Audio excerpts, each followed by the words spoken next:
بسم اللہ الرحمن الرحیم وصلی اللہ علی النبی الکریم رب اشرح لی صدری ویسر لی امری واحلل عقدۃ من لسانی یفقہوا قولی۔ 21 ستمبر 2014۔ آج کا ٹاپک ہے تاریخ کا سبق۔ آپ جانتے ہیں کہ کل کے اخباروں میں ایک بہت بڑی خبر تھی۔ اسکاٹ لینڈ اور انگلینڈ 300 سال سے ایک دوسرے کا حصہ تھے، واحد ملک بنے ہوئے تھے۔ تو لیکن دونوں کے درمیان اختلافات پیدا ہوئے، وہ چلتے رہے یہاں تک کہ یہ طے کیا گیا کہ ریفرنڈم ہو۔ ریفرنڈم کے ذریعے سے طے کیا جائے کہ یہ دونوں کی یونٹی باقی رہے یا دونوں کو سپریٹ کر دیا جائے۔ تو کل کے اخباروں میں اس کا رزلٹ آیا۔ جیسا کہ آپ جانتے ہیں کہ اسکاٹ لینڈ کی 55% 55% لوگوں نے اتحاد کے حق میں ووٹ دیا اور 45% لوگوں نے یہ ووٹ دیا کہ دونوں کو الگ کر دیا جائے۔ تو چونکہ آپ جانتے ہیں کہ یہ ڈیموکریسی کا زمانہ ہے اور ڈیموکریسی میں میجارٹی سے فیصلہ ہوتا ہے، تو میجارٹی کے اصول پر یہ طے ہوا کہ اتحاد کو باقی رکھا جائے۔ جیسا کہ اکثر آپ سے کہتا رہتا ہوں کہ اس قرآن میں ایک بہت ہی بڑا پرنسپل دیا گیا ہے، تبسم۔ تبسم کو میں سمجھاؤں کہ اس کا مطلب وہی ہے جو کہتے ہیں ٹریگر ہونا، مائنڈ کا ٹریگر ہو جانا۔ تو واقعات جو پیش آتے ہیں وہ آپ کے مائنڈ کو ٹریگر کر سکتے ہیں اگر آپ کا مائنڈ ڈیولپڈ ہو، اور پھر بڑی بڑی باتیں سمجھ میں آتی ہیں، بڑی بڑی باتیں۔ تو میں سوچنے لگا، ایک کمپیریزن میرے ذہن میں آیا، کمپیریزن یعنی سیکولر ورلڈ کا اور مسلم ورلڈ کا کمپیریزن۔ سیکولر ورلڈ میں میں نے دیکھا کہ بہت سے واقعات ایسے ہوتے ہیں کہ لوگ ری تھنک کرتے ہیں۔ مسلم ورلڈ میں ری تھنکنگ نہیں ہوتی۔ مثلاً دیکھیے، اسکاٹ لینڈ میں اتنا 300 سال سے چل رہا تھا یہ، لیکن انہوں نے ری تھنک کیا کہ ہمارے لیے الگ ہونے میں کوئی فائدہ نہیں ہے، اتحاد میں فائدہ ہے۔ تو ری تھنک کر کے انہوں نے اتحاد کے حق میں فیصلہ دیا۔ ایسے دیکھیے، سیکنڈ ورلڈ وار کے بعد جرمنی 2 حصے ہو گیا تھا، ایسٹ جرمنی، ویسٹ جرمنی۔ وہاں بھی ری تھنکنگ پیدا ہوئی کہ یہ مفید نہیں ہے ہمارے نیشن کے لیے۔ تو پھر جرمنی دوبارہ یونائٹ ہو گیا، دونوں مل گئے۔ آپ دیکھیے، یعنی جاپان میں سیکنڈ ورلڈ وار سے پہلے بڑی ملیٹنسی تھی، ان کی سوچ جو تھی بہت ہی عسکریت والی سوچ تھی۔ لڑ گئے اور کیا کیا ہوا، لیکن سیکنڈ ورلڈ وار کے بعد انہوں نے ری تھنک کیا اور فیصلہ کیا کہ نہیں، چھوڑو ملیٹنسی کو، اب ہمیں پیسفل طریقے سے کام کرنا ہے۔ چھوٹے پیمانے پر آپ نے پنجاب میں دیکھا کہ سکھ اسٹیٹ کا مطالبہ وہاں ہوا، انڈیا سے الگ ہو کر، لیکن انہوں نے دیکھا کہ سکھ اسٹیٹ تو ہمارا کوئی فائدہ اس میں نہیں، نقصان ہے ہمیں، تو سکھ اسٹیٹ کو انہوں نے چھوڑ دیا، اب وہ انڈیا کا حصہ ہیں۔ تو اس طرح کے واقعات مجھے سیکولر ورلڈ میں بہت سے نظر آتے ہیں کہ لوگوں نے ری تھنک کیا، لیکن مسلم دنیا میں ری تھنک نہیں ہوتی، ری تھنک نہیں ہوتی۔ مثلاً دیکھیے، پاکستان بنا اسی اصول پر، یعنی سپریشن کے اصول پر، لیکن پاکستانیوں میں آج تک ری تھنکنگ نہیں آئی. بنگلہ دیش بنا اسی اصول پر، بنگلہ دیشیوں میں آج تک ری تھنکنگ نہیں آئی. اتنا ہنگامہ ہوا تو بوسنیا کا، مسلم اسٹیٹ، اور پھر وہاں بمبارڈمنٹ ہوئی، کیا ہوا، لیکن ری تھنکنگ تو آئی نہیں. ابھی بھی اس سوچ ہے ان کی وہاں کے مسلمانوں میں. فلسطینیوں میں 60 سال سے لڑ رہے ہیں، مر رہے ہیں، لیکن ری تھنکنگ نہیں آئی. کشمیریوں میں دیکھیے، لڑ رہے ہیں، مر رہے ہیں، ری تھنکنگ نہیں آئی. ایسے ہی دیکھیے برما میں، اراکان میں چاہتے ہیں الگ مسلم اسٹیٹ، لیکن ری تھنکنگ نہیں آج تک آئی. نقصان اٹھا رہے ہیں. فلپائن میں جو ویسٹ فلپائن ہے اس میں کچھ مسلمان زیادہ ہیں، تو وہاں پہ الگ اسٹیٹ چل رہی ہے، وہ بھی ری تھنکنگ نہیں آ رہی. ایسے دیکھیے چائنا میں جو سنکیانگ کا علاقہ ہے وہاں مسلمان کچھ زیادہ ہیں، تو وہاں بھی مسلم اسٹیٹ. تو اس طرح کی کتنے ساری مثالیں ہیں کہ جو مسلمانوں میں تحریکیں چلیں اور بہت زیادہ تباہی ہوئی، لیکن ری تھنکنگ نہیں، یعنی یو ٹرن نہیں لیتے. اس کے سبب کیا ہے؟ یہ بہت زیادہ سوچنے کی بات ہے. کیونکہ دیکھیے انسان بہرحال غلطی کرتا ہے. To err is human. حدیث میں آتا ہے کہ کل بنی آدم خطاؤن و خیر الخطائین التوابون. انسان بہرحال غلطی کرتا ہے. تو اگر انسان کے اندر ری تھنکنگ نہ ہو تو بہت بڑی تباہی اس کو اٹھانی پڑے گی کہ ایک غلطی کر دیا تو وہ اسے پھنسے ہوئے. تو قرآن میں ہے کہ یأمرون بالسوء بجہالۃ ثم یتوبون من قریب، کہ نادانی سے غلطی کر بیٹھے پھر توبہ کیا ہے؟ توبہ ری تھنکنگ ہے. توبہ کوئی مسٹیریس چیز نہیں ہے. توبہ مسٹیریس، توبہ بولنے کا نام توبہ نہیں. توبہ مینس ری تھنکنگ، ری اسسمنٹ، ریوائز کرنا. تو جب انسان غلطی، اللہ تعالیٰ کی تخلیق کے مطابق انسان غلطی کرتا ہے تو اس کا سولوشن کیا ہے؟ سولوشن ہے کہ ری تھنک کرو، یو ٹرن لو، کریکشن کرو اپنا. لیکن مسلمانوں میں آپ دیکھیے، سارے مسلم ورلڈ میں مجھے معلوم نہیں کوئی ایک بھی واقعہ، سنگل واقعہ جب کہ مسلمانوں میں ری تھنکنگ آئی ہو. وہی چلے جا رہے ہیں. امریکہ کا دشمن چلے جا رہے ہیں. ری تھنک نہیں ہے کہ امریکہ دشمن کیسے ہے، جب کہ وہ لاکھوں لاکھ مسلمان وہاں ٹھاٹھ سے رہ رہے ہیں، تو دشمن کیسے؟ ہر آدمی اپنے بھائی بہن کو وہیں بھیجتا ہے. جس کو دیکھیے اپنے بیٹی کو وہیں بھیجتا ہے، اپنے بیٹے کو وہیں بھیجتا ہے. تو دشمن کیسے ہے وہ؟ لیکن ری تھنکنگ نہیں. دیکھیے اس کا راز بہت گہرا ہے. اس کا راز یہ ہے کہ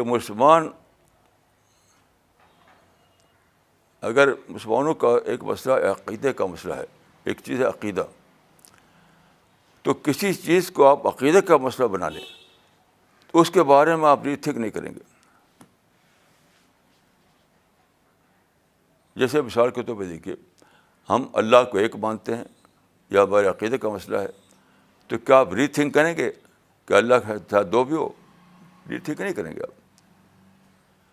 ایسے آپ سمجھتے ہیں کہ محمد صلی اللہ علیہ وسلم خاتم النبیین ہیں، تو کیا یہ عقیدے کا مسئلہ ہے؟ کیا آپ ری تھنک کریں گے کہ شاید وہ خاتم النبیین نہ ہوں؟ ایسے ہی دیکھیے جنت جہنم کا مسئلہ ہے، وہ بھی عقیدے کا مسئلہ ہے. آپ یہ تھنک نہیں کر سکتے کہ شاید جنت نہ ہو، شاید جہنم نہ ہو. تو کسی چیز کو عقیدے کا مسئلہ بنانے کے بعد ری تھنکنگ کا پروسیس ختم ہو جاتا ہے.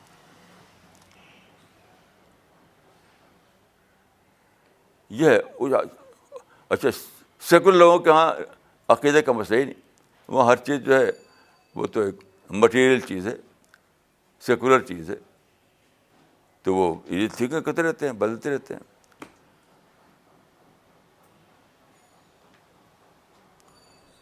تو اس کا راز کیا ہے؟ اسی کو غلو کہا گیا ہے. جب مسلمانوں میں یا قوموں میں غلو آ جاتا ہے, حدیث میں آتا ہے کہ ایاکم والغلو فی الدین فانما ہلک من کان قبلکم بالغلو فی الدین, کہ امت مسلمہ کو فرمایا کہ دیکھو تم غلو کا شکار نہ ہونا, کیونکہ دوسری قومیں جو ہلاک ہوئی غلو سے ہلاک ہوئی. دیکھیے غلو کیا ہے؟ غلو اصلاً یہی ہے. غلو کے لفظی معنی ہے ایکسٹریمزم, انتہا پسندی. لیکن انتہا پسندی یا ایکسٹریمزم آتا کیسے ہے؟ آتا اسے کسی چیز کو آپ بنا دیتے ہیں عقیدے کا مسئلہ. جیسے 1927 سے پہلے میں دیکھتا تھا ہر جگہ لڑکے جھنڈا لے کر دوڑتے تھے اور نعرے لگاتے تھے, پاکستان کا مطلب کیا؟ لا الہ الا اللہ. پاکستان کا مطلب کیا؟ لا الہ الا اللہ. یعنی پاکستان ایک قومی ایشو تھا, اس کو بنا دیا مذہبی ایشو. پاکستان پوری طریقے سے ایک قومی ایشو تھا, اس کا اسلام سے کوئی تعلق نہیں تھا. لیکن جب آپ نے کہا کہ پاکستان کا مطلب کیا؟ لا الہ الا اللہ, تو آپ نے پاکستانی تحریک کو عقیدے کا مسئلہ بنا دیا. اسی لیے آج تک پاکستان میں ری تھنکنگ نہیں آئی, ری تھنکنگ نہیں. ایسی کشمیر میں دیکھیے, انہوں نے جو تحریک چلائی اس کو نام رکھ دیا نظام مصطفیٰ. پاکستان کی طرح کشمیر کی تحریک بھی مکمل طور پر کشمیری قومیت کی تحریک تھی, قومیت کی. لیکن جب انہوں نے کہا کہ نظام مصطفیٰ, تو اس کو انہوں نے عقیدے کا مسئلہ بنا دیا. عقیدے کا مطلب ہمارے دین کا مسئلہ ہے, شریعت کا مسئلہ ہے, اسی میں جنت جہنم میں کا انحصار ہے. تو کوئی سوچے کہ نہیں. تو آج تک کشمیریوں میں صحیح معنی میں ری تھنکنگ نہیں آئی, کیونکہ اس کو انہوں نے بنا دیا عقیدے کا مسئلہ. یہی غلو ہے. رسول اللہ نے فرمایا تھا کہ دیکھو غلو مت کرنا, کیونکہ غلو میں قومیں ہلاک ہوتی ہیں. غلو کا مطلب یہ ہے کہ ایک چیز جو ایک عام طرز کی بات ہو, ایک عملی بات ہو, ایک دنیوی بات ہو, ایک سیکولر بات ہو, اس کو آپ بنا دیں عقیدے کی بات. تو عقیدے کی بات صرف وہی ہے جو قرآن میں ہے. آپ اضافہ کریں گے تو آپ غلطی کریں گے. یاد رکھیے, قرآن میں کہیں لکھا نہیں ہے کہ پاکستان بنواؤ, تو وہ عقیدہ نہیں ہو سکتا. قرآن میں یہ لکھا ہوا نہیں کہ کشمیر میں نظام مصطفیٰ چلاؤ, تو عقیدہ نہیں ہو سکتا. عقیدہ جتنا بھی ہے سب قرآن میں بتا دیا گیا ہے. اب کسی اور چیز کو آپ عقیدہ بنائیں تو غلطی آپ کی ہوگی, غلو ہوگا وہ. ایسے ہی دیکھیے فلسطین کے مسئلے میں کیوں عربوں میں آج تک ری تھنکنگ نہیں آئی. اس کی وجہ کیا ہے؟ فلسطین کا ایشو میرے نزدیک مکمل طور پر قومی ایشو ہے, عرب قومیت کا ایشو ہے, بس. اس کا اسلام سے کوئی تعلق نہیں. لیکن جتنے لیڈر ہیں کیا کرتے ہیں؟ وہ کہتے ہیں کہ یہ مسجد اقصیٰ کی بازیابی کا مسئلہ ہے. یعنی اگر یہ کہتے ہیں کہ عرب قومیت کا مسئلہ ہے تو وہ سیکولر رہتا, آپ اس پر ری تھنکنگ کر سکتے تھے. لیکن جب آپ نے یہ کہہ دیا کہ یہ تو ہماری قبل اول کی بازیابی کا مسئلہ ہے, تو عقیدے کا مسئلہ بنا دیا آپ نے.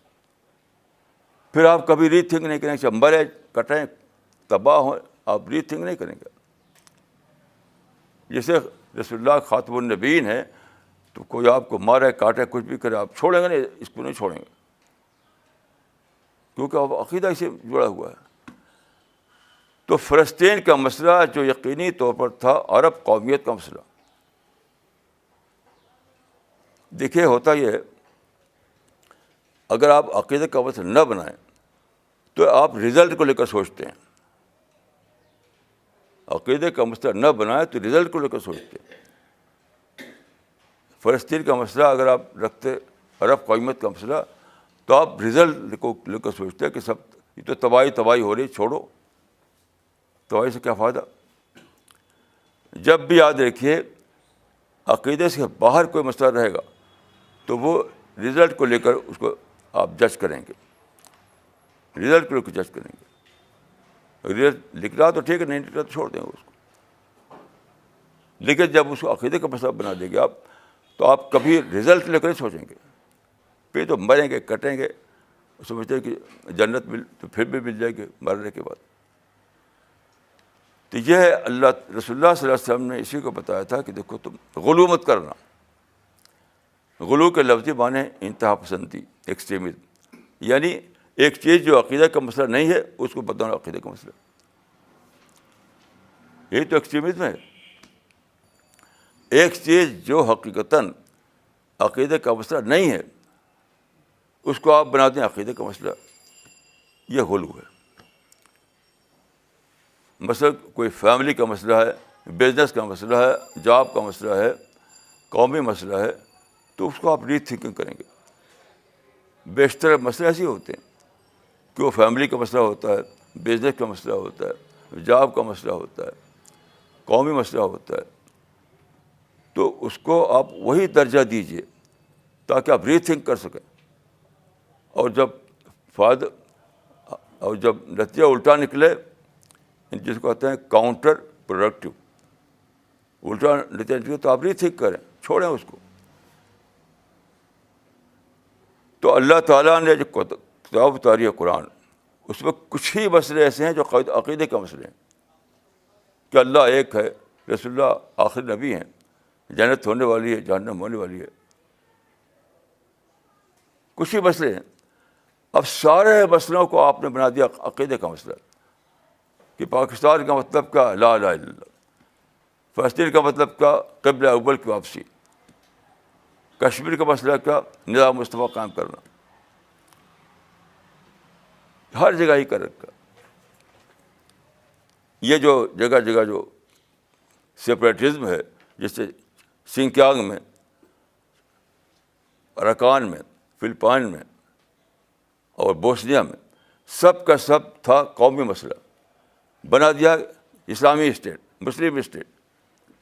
تو اب اسی میں لڑ رہے ہیں، مر رہے ہیں، کٹ رہے ہیں، واپسی نہیں لیتے. تو جب آپ کسی معاملے کو عقیدے سے باہر رکھیں تو آپ سوچیں کہ یو ٹرن لیں گے، اور عقیدے کا مسئلہ بنا دیں تو آپ نہ سوچیں گے نہ یو ٹرن لیں گے، اسے مرتے کرتے رہیں گے. تو یہ جو اسکاٹ لینڈ اور انگلینڈ کا مسئلہ تھا، اس کو انہوں نے عقیدے کا مسئلہ نہیں بنایا. تو سوچا بڑی بحثیں ہوئیں، بہت ان کے لٹریچر آپ دیکھیے. اسکاٹ لینڈ اور انگلینڈ میں بڑی بحثیں ہوتی رہیں. بس وہ کرتے کرتے پتہ چلا کہ بھئی الگ ہو کے تو ہمارا نقصان ہوگا، اس سے اچھا چلنے دو، جو اتحاد ہو چکا چلنے دو. یہ ہے سبق سوچنے کا کہ قوم پوری کی پوری غلو میں مبتلا ہو گئی ہے. غلو میں یعنی جس چیز کا تعلق عقیدے سے نہیں تھا اس کو عقیدے کا مسئلہ بنا دیا. یہی غلو ہے. حد سے تجاوز کر جانا، ایکسٹریم پوزیشن لے لینا. تو پوری دنیا کے مسلمانوں کا حاصل یہ ہے کہ وہ چیزوں کو عقیدے سے، جو چیز عقیدے کے باہر تھی اس کو عقیدے سے لنک کر دیا ہے. اچھا مثال کے طور پر دیکھیے، فلسطین جو ہے کہتے ہیں کہ قبلہ اول کی واپسی کا مسئلہ ہے. یہ سارا فالسوٹ پر چین ہے. یعنی مسجد اقصیٰ کبھی بھی قبلہ نہیں تھی. یہ کہنا ہی غلط ہے کہ مسجد اقصیٰ قبلہ اول تھی. قبلہ اول تو کعبہ تھا. رسول اللہ صلی اللہ علیہ وسلم 13 سال تک جب تھے مکہ میں تو کعبہ کے طرف نماز کو پڑھتے تھے. تو قبلہ اول کعبہ تھا. اچھا مدینے جب ہجرت کر گئے تو آپ نے کہا کہ چلو بھائی یہودیوں کے قبلہ کو یہاں قبلہ بنا لیتے ہیں. 13 سال کے بعد جو دور آیا ہے مدنی دور، وہاں آپ نے یہودیوں کے قبلہ کو اچھا یہودی قبلہ کیا تھا؟ یہودیوں کی قبلہ ہرگز مسجد اقصی نہیں تھی. جو ایسا کہے وہ کچھ جانتا نہیں. یہودیوں کا قبلہ تھا قبۃ الصخرہ, ڈوم آف راک. وہ ایک الگ بلڈنگ ہے. وہ مسجد اقصی سے الگ ایک بلڈنگ ہے جس کو وہ مقدس سمجھتے ہیں, اس کو کہتے ہیں قبۃ الصخرہ. میں نے اس کو دیکھا ہے, ایک چوکور قسم کا پتھر ہے, اس کو مقدس سمجھتے ہیں. جب تک یہاں پر حضرت ابراہیم نے اسحاق کی, ان کو وہ اسحاق کو مانتے ہیں, ذبیح وہ اسحاق کو مانتے ہیں, وہاں قربانی دی تھی. تو اس پتھر کے اوپر ایک ڈوم بنا ہوا ہے, اسے کہتے ہیں قبۃ الصخرہ. صخرہ مانے چٹان, یعنی چٹان کے اوپر گنبد. تو یہودیوں کا جو قبلہ تھا یا ہے وہ قبۃ الصخرہ ہے, مسجد اقصی ہرگز نہیں ہے. اب اس کو جب آپ سچائی سے ہٹائیں گے تو عجیب عجیب غلطیاں کریں گے, عجیب عجیب غلطیاں کریں گے. تو بہت بیسک بات جو میں کہنا چاہتا ہوں وہ یہ ہے کہ مسلمانوں نے اگر ان مسائل کو عقیدہ سے نہ جوڑا ہوتا, مذہب سے نہ جوڑا ہوتا, دین سے نہ جوڑا ہوتا.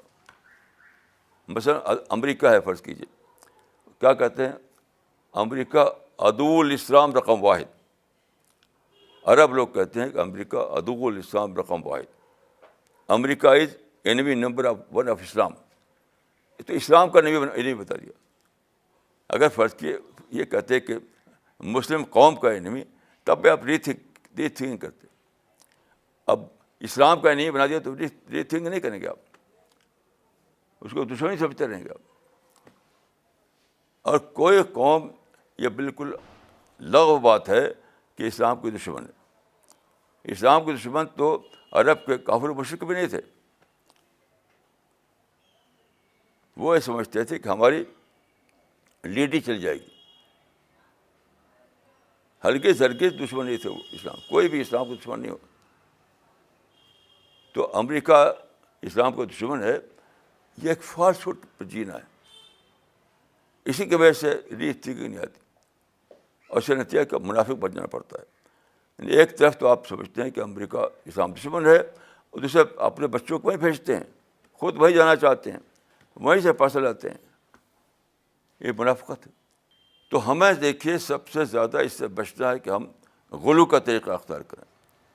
یعنی کسی حکم کو یا کسی معاملے کو وہ درجہ دیں جو درجہ اس کا نہیں ہے. وہ عقیدے سے باہر کا مسئلہ ہے, ہم اس کو بنا دیں عقیدے کا مسئلہ.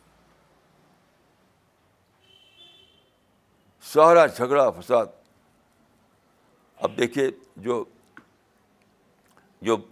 فقہی بنیاد پر جو فرقے بن گئے ہیں, آپ جانتے ہیں کہ اکثر لوگ پوچھتے ہیں کہ مسلمان میں اتنے فرقے کیوں ہیں. وہاں بھی ایسا ہی ہے کہ کوئی چیز جو عقیدے کا مسئلہ نہیں تھی اس کو بنا دیا عقیدے کا مسئلہ. یعنی عبادت میں کچھ اختلافات ہیں. مثلا ایک اختلاف ہے کہ جب آپ نیت باندھیں تو کیا کیسے اٹھائیں. تو ایک ہے کہ ایسے اٹھا لیا تو ہو گیا, ایک ہے کہ ایسا کرنا چاہیے. یعنی کان کی طرف آپ کا یہ ہو, آپ کا انگوٹھا, انگلیاں بالکل آسمان کی طرف ہوں. کوئی لوگ کہتے ہیں کہ ایسے کر لیا تو ہو گیا. اب اسے بڑا اختلاف, اس کو بنا دیا ہے کہ ایسا نہیں کیا تو وہ نمازی نہیں ہوگی. تو جو چیزوں کا تعلق عقیدہ سے نہیں ہے اس کو کبھی بھی عقیدے کا مسئلہ نہ بنائیے. جن چیزوں کا تعلق عقیدہ سے نہیں ہے اس کو کبھی بھی عقیدہ سے نہ جوڑیے, ورنہ کیا ہوگا, آپ ری تھنک نہیں کریں گے, آپ ری اسس نہیں کریں گے, نظر ثانی نہیں کریں گے, اور اسی میں مرتے رہیں گے, تباہ ہوتے رہیں گے. اس کی مثال ہے کشمیر, اس کی مثال ہے پاکستان, اس کی مثال ہے یہ سارے مسلم ملک. سارے ملک میں جو لڑائی ہو رہی ہے, کیوں ہو رہی ہے؟ اسی لیے کہ چیزوں کو انہوں نے عقیدے کا مسئلہ بنا رکھا ہے. مثلاً دیکھیے, سب سے بڑی جو مصیبت نازل ہے مسلمانوں کے اوپر, کہ انہوں نے یہ سمجھ لیا کہ مسلمانوں کا فرض یہ ہے کہ وہ اسلامی حکومت قائم کریں. کل میرے پاس ٹیلیفون آیا ایک صاحب کا بمبئی سے. ہم نے کہا کہ کیسے آپ کہتے ہیں, یہ تو فرض ہے ہمارا کہ ہم دنیا بھر میں اسلامی حکومت قائم کریں. اب اس کو عقیدے کا مسئلہ بنا لیا. یہ کہ لڑ رہے ہیں مر رہے ہیں. قرآن میں آپ دیکھیے کتنا صحیح لفظ قرآن مجید میں ہے, الذین ان مکناہم فی الارض, کہ وہ لوگ جن کو اگر ہم زمین میں اقتدار دیں. اس کے معنی کیا ہوئے؟ اقتدار جو ہے وہ کبھی رہے گا آپ کے پاس, کبھی نہیں رہے گا. وہ کوئی عقیدے کی بات نہیں ہے. وَتِلْكَ الْأَيَّامُ نُدَاوِلُهَا بَيْنَ النَّاسِ. تو اس کو میں یوں کہوں گا کہ سیاسی اقتدار اسلام میں امر مطلوب نہیں ہے بلکہ امر مقصود ہے. یعنی وہ عقیدے کا مسئلہ نہیں ہے. حالات کے مطابق اگر آپ کا اقتدار ہو جائے تو آپ وہاں حکومت کیجیے, نہیں تو دوسرا کا اقتدار ہے, دوسرے کے ساتھ مل کے کام کیجیے. اگر دوسرے لوگ وزیر اعظم بن جائیں, دوسرے لوگ پرائم منسٹر بن جائیں تو آپ ان کے ساتھ مل کے کام کیجیے, کیونکہ کبھی ان کا رہے گا, کبھی آپ کا رہے گا. تو الذین ان مکناہم فی الارض, اگر ہم دیں ان کو اقتدار.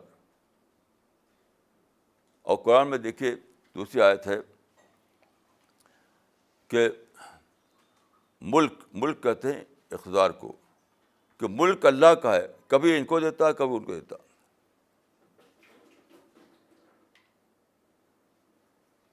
کبھی ان سے لیتا ہے کبھی ان کو دیتا ہے. اللہم مالک الملک تؤتی الملک من تشاء. اے خدا تو کبھی کسی کو حکومت دیتا ہے, کبھی کسی کو حکومت چھین لیتا ہے.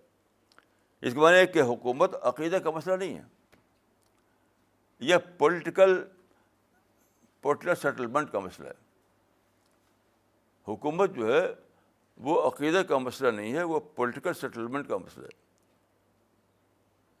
اٹ ڈپینڈس یعنی اکارڈنگ ٹو دا سچویشن. کبھی حالات کے مطابق آپ کی حکومت ہو جائے گی, کبھی حالات کے مطابق کسی اور کی حکومت ہو جائے گی. اس کو بھی قبول کر لیجیے آپ. کسی اور کی حکومت بن جائے تو اس کو قبول کر لیجیے.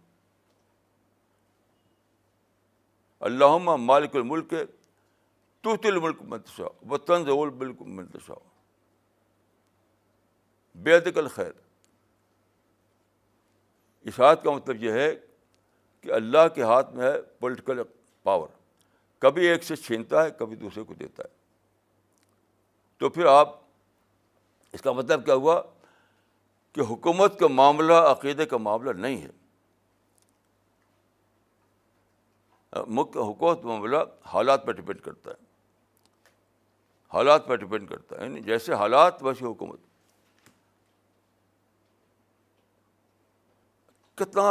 کتنی بڑی بھول ہے یہ, اور ساری دنیا کے مسلمانوں میں یہ ڈال دیا لوگوں کے دماغوں میں کہ ہمارا فرض ہے, کہ ہمارے عقیدے کا مسئلہ ہے کہ دنیا میں ہم خدائی حکومت قائم کریں, کنگڈم آف گاڈ قائم کریں.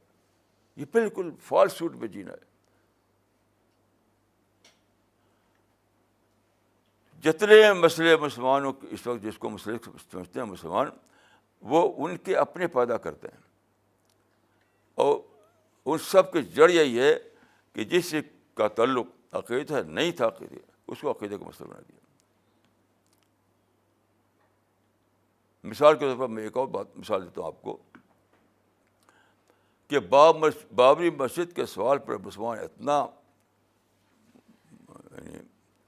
اتنا زیادہ ہنگامہ کیا, ہزاروں مسلمان مارے گئے. ابھی بھی کتنے مسلمان جیلوں میں, کتنے خاندان تباہ ہو گئے. کیوں؟ عقیدے کا مسئلہ بنا لیا. عقیدے کا مسئلہ ہے کہ مسجد جہاں بن گئی مسجد وہیں رہے گی, حالانکہ نہ قرآن میں ہے نہ حدیث میں. یہ بعد کے زمانے میں لوگوں نے بنایا مسئلہ. یہ جو بنا ہے مسئلہ نا کہ مسجد جہاں ہے وہ مسجد وہیں رہے گی, اس کا تعلق قرآن حدیث سے نہیں ہے. بعد کو لوگوں نے ایسا مسئلہ بنایا اور اس کو عقیدہ بنا دیا. تو اب یہ عقیدے کا مسئلہ بن گیا کہ مسجد جہاں وہاں رہنی چاہیے, ورنہ ہمارا عقیدہ خراب ہے. نہایت آسانی سے اس کا حل یہ ہو سکتا تھا کہ آپ ریلوکیشن پر راضی ہو جائیں،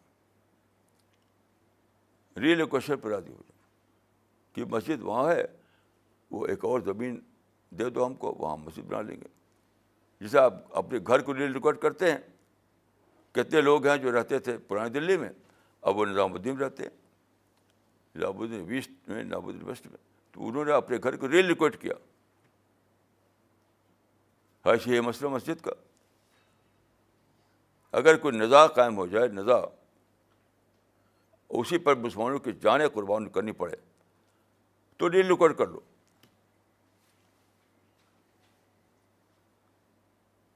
ریلوکیٹ کر لو. خود کعبہ بھی ریلوکیٹ کیا گیا ہے. بہت آپ کو انوکھا معلوم ہوگی یہ بات. کعبہ بھی ریلوکیٹ کیا گیا، یعنی کعبہ بنایا تھا حضرت ابراہیم علیہ السلام نے اور اسماعیل علیہ السلام نے مل کر کے، آپ جانتے ہیں. لیکن جو بنایا تھا کعبہ انہوں نے، وہ اور شکل کا تھا، وہ لمبا تھا. آپ بس یہ لوگوں نے حج کیا ہوگا یا عمرہ کیا ہوگا وہ جانتے ہوں کہ اس وقت جو کعبہ وہ چوکور ہے، مربع ہے، اسکوائر ہے. حضرت ابراہیم نے اسکوائر نہیں بنایا تھا، وہ ایسا لمبا بنایا تھا. تو وہاں جس زمانے میں مشرکین کا غلبہ تھا، تو ایک زمانے میں ایسے کچھ اسباب ہوئے کہ انہوں نے ریلیکویٹ کیا کعبہ کو، یعنی اس کو آدھا بنایا آدھا چھوڑ دیا، اسی پر قائم ہے. تو کعبہ بھی تو ریلیکویٹ کیا گیا ہے.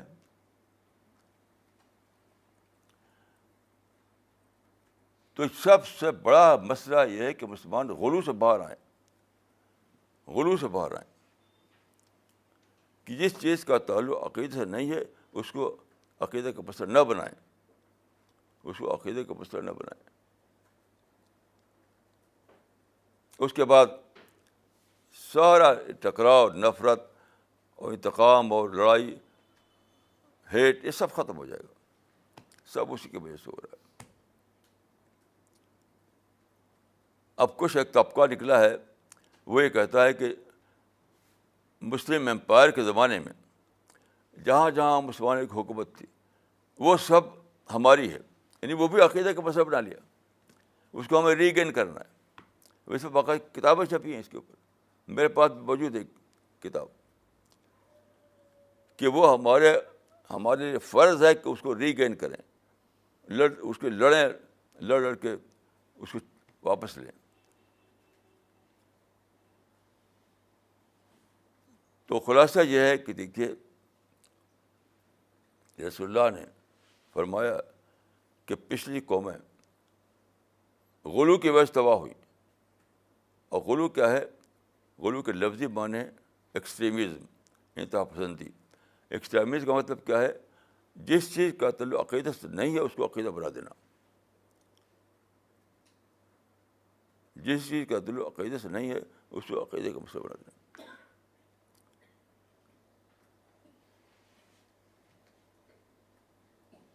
تو کیا ہوگا کہ دنیا میں تو حالات بدلتے رہیں گے. اللہ تعالیٰ نے کہا کہ دنیا میں حالات بدلتے ہیں، تو جب بدلیں گے تو آپ ری تھنکنگ نہیں کریں گے،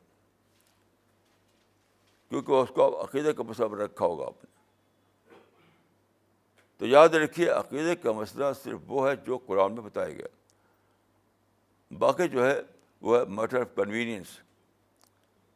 کنوینئنس کے مطابق آپ فیصلہ کر لیجیے، کبھی ایسا کر لیجیے کبھی ویسا کر لیجیے. تو یہ جو آیا ہے واقعہ جو کل اخباروں میں، اس کی یہ تصویر آپ دیکھ رہے ہیں. اس میں اوپر اسکاٹ لینڈ ہے، نیچے انگلینڈ ہے. یعنی 300 سال پہلے، یعنی 1707 میں ان میں پولیٹیکل اتحاد ہوا تھا. 1707 میں اس وقت سے وہ ایک ملک تھے جو کہتے تھے یونائٹڈ کنگڈم، یو کے. اس کا نام ہے یو کے، یونائٹڈ کنگڈم. تو لیکن آپ جانتے ہیں کہ ہر جگہ اختلافات ہوتے ہیں، وہاں بھی اختلافات ہوئے، اور کچھ لوگ کہا کہ نہیں ہم اس کو توڑیں گے، ہم اتحاد ختم کریں گے، اسکاٹ لینڈ الگ ہوگا، برٹن انگلینڈ الگ، اسکاٹ الگ. لیکن اسی میں ایسے لوگ بھی پیدا ہوئے جو کہتے تھے کہ اس کو یعنی سوچو کہ فائدہ کس میں ہے، اگر وہ عقیدے کا مسئلہ ہوتا تو نہ سوچتے وہ. تو معلوم ہوا کہ فائدہ اسی میں ہے کہ ہم ایک ملک بنے رہیں. ایسے ہی ہوا پنجاب میں. مجھے کچھ سکھ لیڈروں سے بات ہوئی میری، تو ان کا جو خالصہ موومنٹ چلی تھی ہمارے یہاں، اس میں کافی لوگ مارے گئے تھے.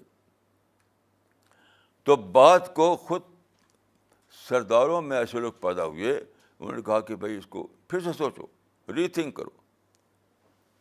کیونکہ اس وقت ہم انڈیا میں صرف 2% ہیں، سردار لوگ انڈیا میں 2% ہیں، اور ہم انڈیا میں 20% اکانومی کو کنٹرول کرتے ہیں. 2% مائنارٹی ملک کی 20% اکانومی کو کنٹرول کرتی ہے. تو ہمیں الگ ہونے کی ضرورت کیا ہے؟ الگ ہو نہ اپنے کو ریڈیوس کرنا ہے، ہم ریڈیوس کو کریں اپنے آپ کو. تو انہوں نے چھوڑ دیا خالصہ عمر ختم ہو گئی. یہ ری تھنکنگ مسلمانوں میں آئی نہیں رہی. 100 سال سے لڑ رہے ہیں، مر رہے ہیں، کر رہے ہیں. کیوں؟ چیزوں کو انہوں نے عقیدے کا مسئلہ بنا رکھا ہے.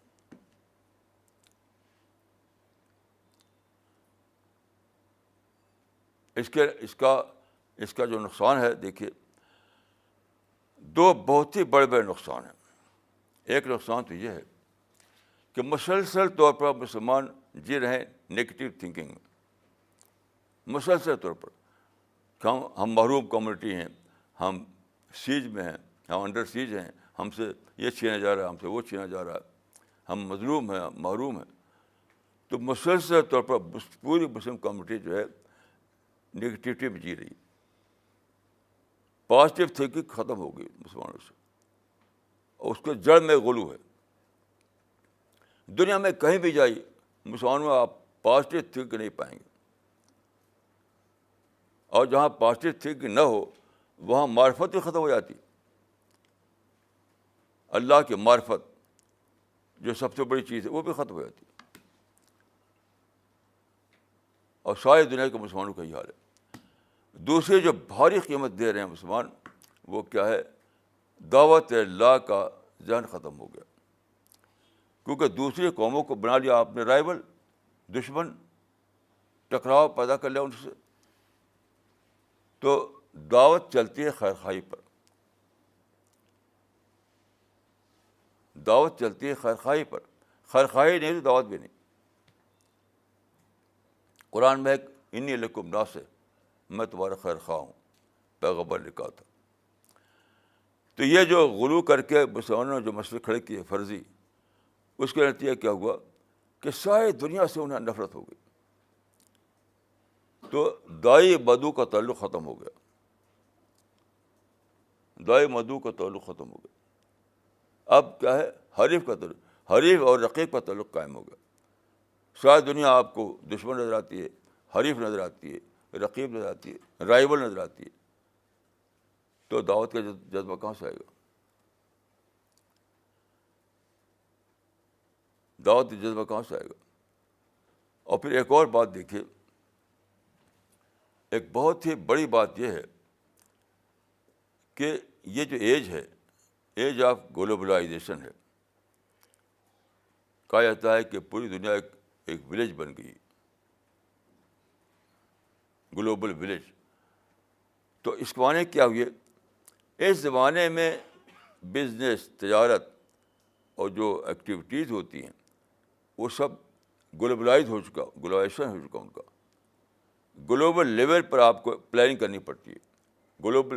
جو گلوبل پلاننگ کرتا ہے وہی بڑی ترقی حاصل کرے گا. آج کل جو آپ دیکھتے ہیں جن کو کہتے ہیں ملٹی نیشنل. ملٹی نیشنل کیا ہے؟ ملٹی نیشنل پر آپ سروس مل جائے تو لوگ بہت بڑی بات سمجھتے ہیں، لیکن ملٹی نیشنل ہے کیا چیز؟ That is a phenomena of globalization. ہمارے بچپن کے زمانے میں ہم دیکھتے تھے بزنس کیا تھے، گاؤں میں لوگ کچھ بیچتے ہوتے، چھوٹی چھوٹی چیزیں. بزنس ایک گاؤں کی چیز ہوا کرتی تھی، گاؤں کی. آج بزنس عالمی بن گئی، اس سے ملٹی نیشنل وجود میں آئے. تو آج ہے ایج آف گلوبلائزیشن. پوری دنیا میں کو لے کر اپنی پلاننگ کرنا. لیکن غلو کے نتیجے میں کیا ہوا، آپ مسلمانوں کے اندر آ جائے گھیٹو مینٹلٹی.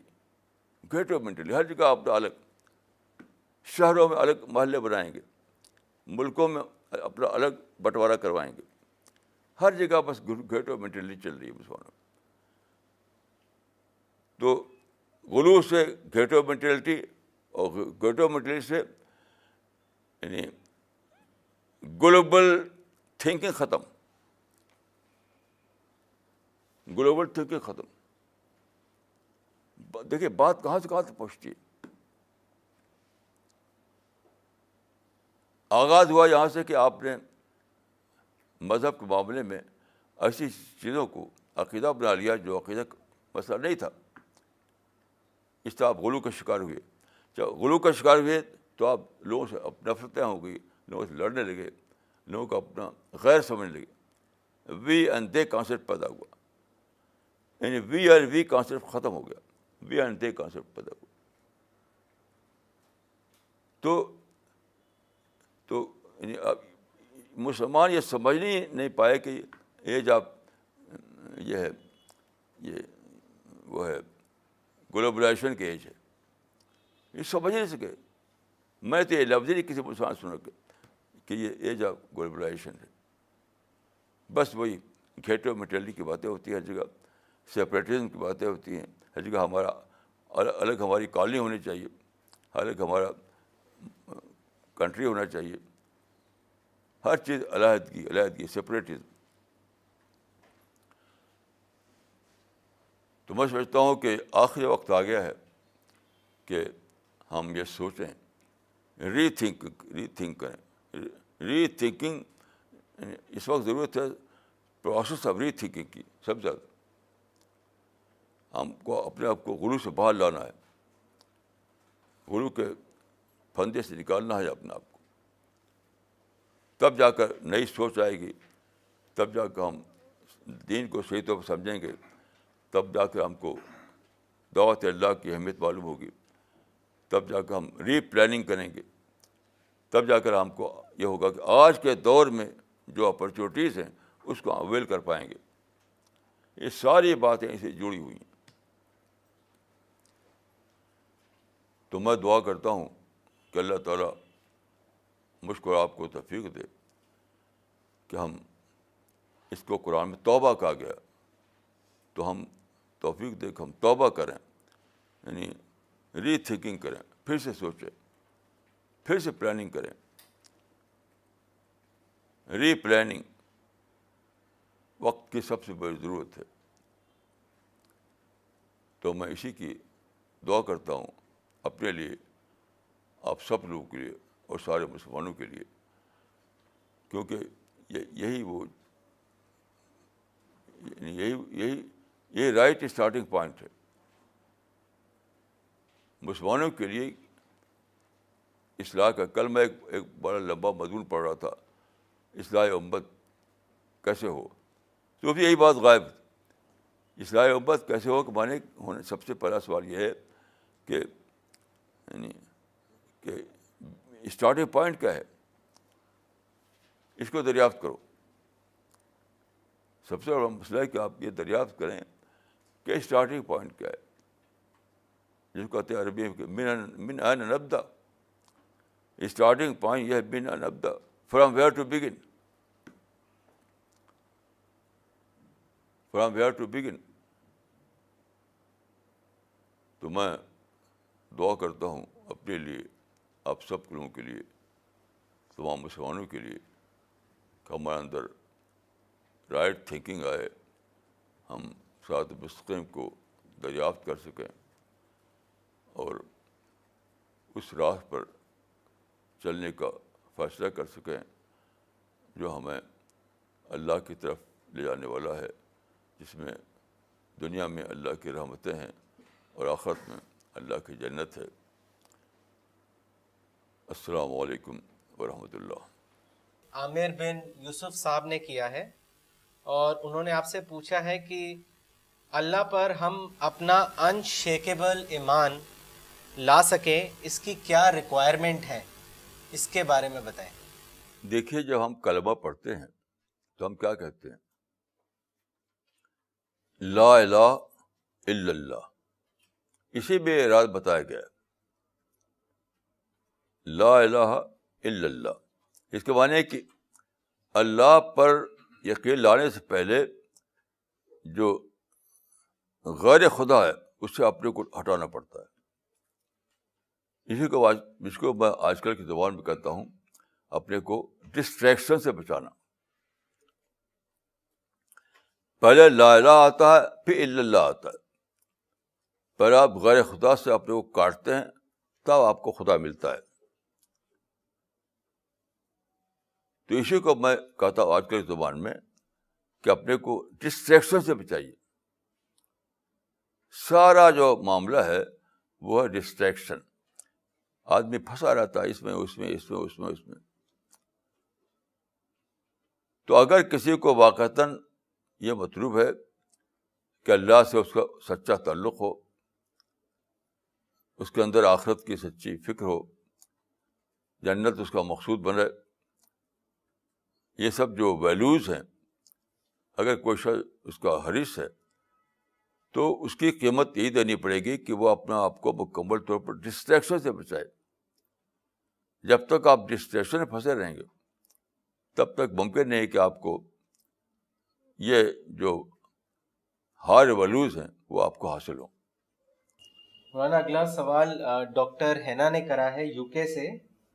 انہوں نے لکھا ہے کہ for Pakistan it has always been said that it came into being after 200 years of Jang Azadi on 27th Ramadan after Lailatul Qadr.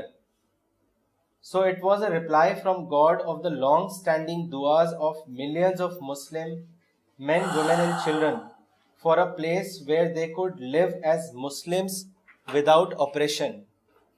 So Muslims of Pakistan still believe this, that it's a reply of their grandparents and forefathers' long-standing duas and prayers, and hence connected to religion. Maulana, what is your... کیسی دعا کو ہے کہ آج تو پاکستان میں آپس میں مسلمان اس سے بھی زیادہ لڑ رہے ہیں، جیسا کہ انڈیا میں کہا جاتا تھا کہ ہندو مسلمان کی جو بتائی جاتی تھی اس سے 1000 ٹائم زیادہ مسلمان ہی آپس میں لڑ رہے ہیں پاکستان میں۔ یہ کیسی دعا قبول ہوئی، وہ کیسی اللہ تعالیٰ نے نصرت کی؟ دیکھیے، میں ایک مرتبہ گیا تھا عراق، تو وہاں پر مجھے ایک پاکستانی ملے جو شیعہ تھے، اور وہ یعنی میری عمر کے تھے، وہ سینئر تھے۔ تو انہوں نے بتایا کہ میں پیدا ہوا تھا دلی میں، پھر پاکستان بنا تو میں یہاں آ گیا پاکستان۔ تو وہاں وہ گئے تھے وہ سفر میں، کیونکہ وہاں پر مزار ہے۔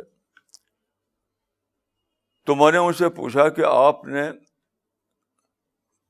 پاکستان کو بھی دیکھا ہے اور انڈیا کو بھی دیکھا ہے، دونوں میں کیا فرق ہے؟ یعنی پاکستان بننے سے پہلے کا انڈیا بھی دیکھا ہے اور پاکستان بننے کا بھی دور دیکھا ہے، آپ نے کیا فرق ہے؟ تو آپ یقین کیجیے کہ وہ آدمی رونے لگا، رو کر اس نے کہا کہ مجھے تو اس کے سوا کوئی فرق نہیں نظر آتا کہ انڈیا میں ہندو مسلم لڑتے تھے، یہاں شیعہ سنی لڑ رہے ہیں۔ تو یہ کیسی دعا قبول ہوئی؟ یہ تو فالسہوڈ میں جیتے ہیں مسلمان، اسی کی مثال یہ بھی ہے۔ مسلمان فالسہوڈ میں جیتے ہیں، اس کی مثال یہ۔ بالکل یہ غلط ہے کہ پاکستان کو دعاؤں سے بنا ہے، یعنی اللہ تعالیٰ کو مطلوب ہی نہیں کہ آپ سپریٹ لینڈ بنائیں، کہ آپ اللہ تعالیٰ کو مطلب ساتھ جو ہے اسلام پھیلائیں، دعوت ورک کریں۔ یہ تو اللہ کی مرضی کے خلاف ہے کہ آپ ٹکڑے ٹکڑے کریں، اور نتیجہ کیا کہ دعوت کا کام رک جائے۔ جب سے پاکستان بنا ہے دعوت کا کام بالکل جپٹائز ہو گیا. یہ کون سا اللہ کی مرضی ہے؟ یہ بالکل ہی فالس. سارے پاکستانی فالس ہوڈ میں جیتے ہیں, سارے پاکستانی فالس ہوڈ میں جیتے ہیں, اس میں مجھے کوئی شک نہیں. اگر آپ کو اس میں کوئی تفصیل جاننا ہو تو میری کتاب پڑھیے آپ, ہند پاک ڈائری. میری کتاب ہے ہند پاک ڈائری. اس میں آپ جانیں کہ سارے پاکستان فالس ہوڈ میں جیتے ہیں. اس میں آپ اس کی تفصیل جاننا چاہتے ہیں, اس کتاب کو پڑھیے.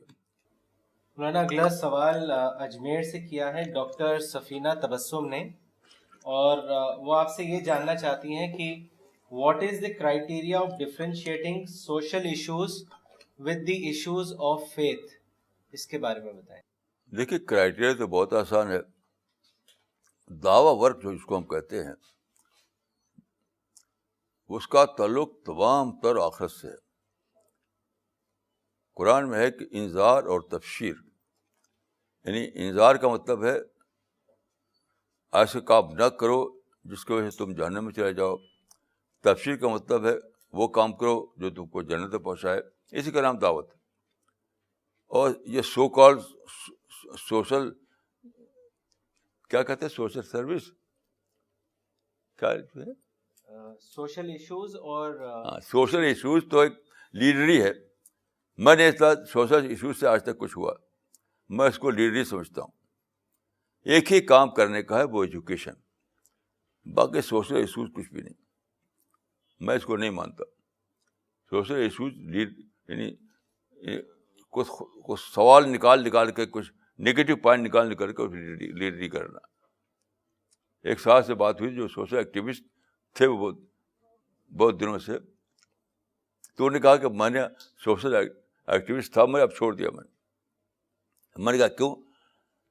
میں نے کہا کہ میں جب دیکھا تو میں سمجھا کہ میں تو سوشل ایکٹیوسٹ نہیں ہوں, سوشل کریٹک ہوں. خود انہوں نے کہا. آپ چاہیں تو ان کا نام بتا سکتا ہوں, ان کا ٹیلی فون نمبر دے سکتا ہوں آپ کو. انہوں نے کہا کہ میں نے جب غور کیا تو میں نے کہا کہ میں اتنے دنوں سے کام کر رہا ہوں, اپنے سوشل ایکٹیوسٹ کہتا ہوں, لیکن کیا میں نے سوشل کریٹک بنا ہوا ہوں میں. تو سارے جو یہ اس لائن میں وہ سوشل کریٹک ہے. وہ میں دیکھ جو ایک ہی کام کرنے کا ہے ایجوکیشن, جو انڈیا میں ہے نہیں. کیونکہ انڈیا میں دیکھیے اعلیٰ اسٹینڈرڈ کی ایجوکیشن ہے ہی نہیں.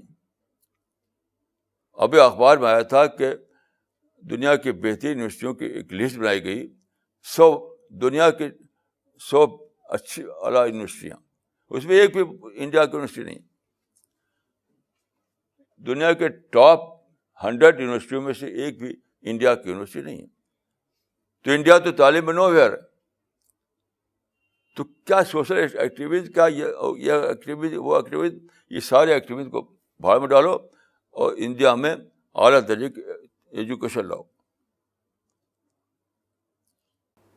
اور میں آپ کو ایک اور بات عرض کروں کہ انڈیا میں ایجوکیشن کیوں نہیں ہے. ابھی ایک قصہ مجھے معلوم ہوا کہ ایک صاحب آئے تھے, ایک لیڈی آئی تھی امریکہ سے, پروفیسر, ایک امریکی پروفیسر آئی تھی انڈیا میں ایک یونیورسٹی میں. ابھی 1-2 ہفتے کی بات تھی. تو ایک مسلم اسٹوڈنٹ سے ملے. انہوں نے کہا کہ میں امریکہ میں جاتا ہوں پڑھنے کے لیے, مجھے وہاں پر ایڈمیشن دلوائیے. یہ سچا قصہ بتا رہا ہوں آپ کو. یعنی لیڈی پروفیسر ہیں, وہ امریکن ہیں, وہ امریکہ میں پڑھاتی ہیں, انڈیا میں آئی تھی, ایک یونیورسٹی میں لیکچر تھا ان کا. تو ایک مسلم اسٹوڈنٹ سے ان سے کہا کہ میں امریکہ جانا چاہتا ہوں پڑھنے کے لیے, تو مجھے وہاں ایڈمیشن دلوائیے. تو اس نے بہت سیریسلی کہا کہ میرے بھائی امریکہ انڈیا نہیں ہے.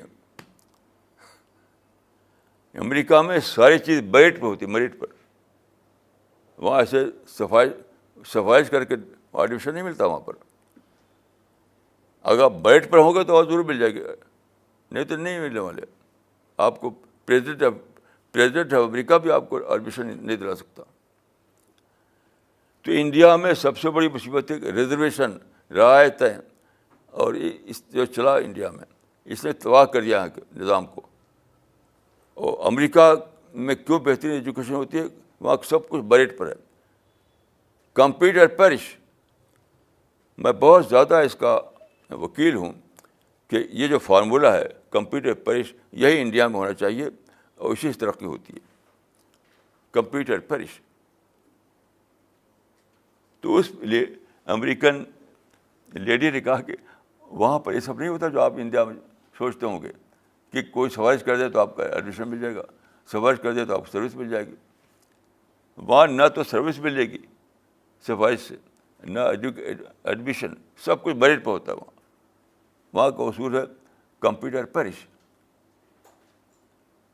تو انڈیا میں سمجھتا ہوں کہ سب سے بڑی جو غلطی ہوئی ہے وہ یہ کہ انہوں نے امریکن ماڈل, جو فطری ماڈل ہے, نیچرل ماڈل, اس کو نہیں لیا, اور رشین ماڈل کو لے لیا. رشین ماڈل کو, روس بھی تباہ ہے, انڈیا بھی تباہ ہے. ایک ہی پرنسپل, فطری پرنسپل ہے, کمپیٹ اور پیرش. میں اس کو اسلامی سمجھتا ہوں, اور امریکہ نے اس کو قبول کیا تو وہ اتنی ترقی ہو گئی. مگر اور انڈیا میں رشین ماڈل لے لیا انہوں نے, تو روس بھی تباہ ہے اور انڈیا بھی تباہ ہے. بال یہ میری سوچ ہے, اب آپ لوگ پہ غور کیجیے. مولانا اگلا سوال دلی سے ہے, مولانا فرحت احمد صاحب کا, اور انہوں نے آپ سے پوچھا ہے کہ کیا ری تھنکنگ کا مطلب توبہ کرنا ہو سکتا ہے, اس کے بارے میں بتائیں. دونوں ایک ہی چیز ہے. توبہ کا مطلب ہی ہے ری تھنکنگ. دیکھیے, جب ری تھنکنگ کریں گے آپ تو آپ سوچیں گے کہ میں نے کیا غلطی کی, اس غلطی کو پھر آپ کریکشن کریں گے اس کا, اس طرح سے آپ پھر دوبارہ ٹھیک کریں گے.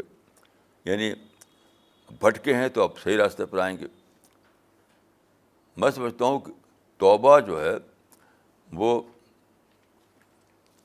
اسی چیز کا نام ہے جس کو میں ری تھنکنگ کہہ رہا ہوں. ایک اور بات میں عرض کروں گا کہ قرآن میں ہے کہ ثم یتوبون من قریب, جو جلد ہی کرتے ہیں توبہ.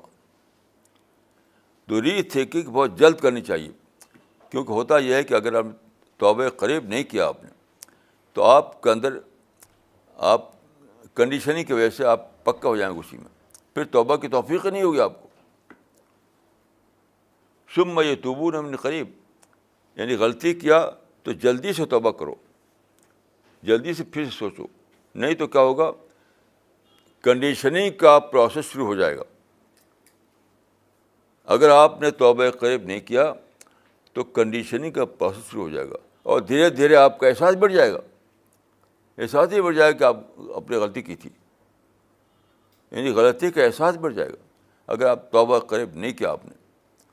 بہت اہم آیت ہے یہ قرآن مجید کی, ثم یتوبون من قریب, کہ جب غلطی ہو جائے تو فوراً توبہ کرو,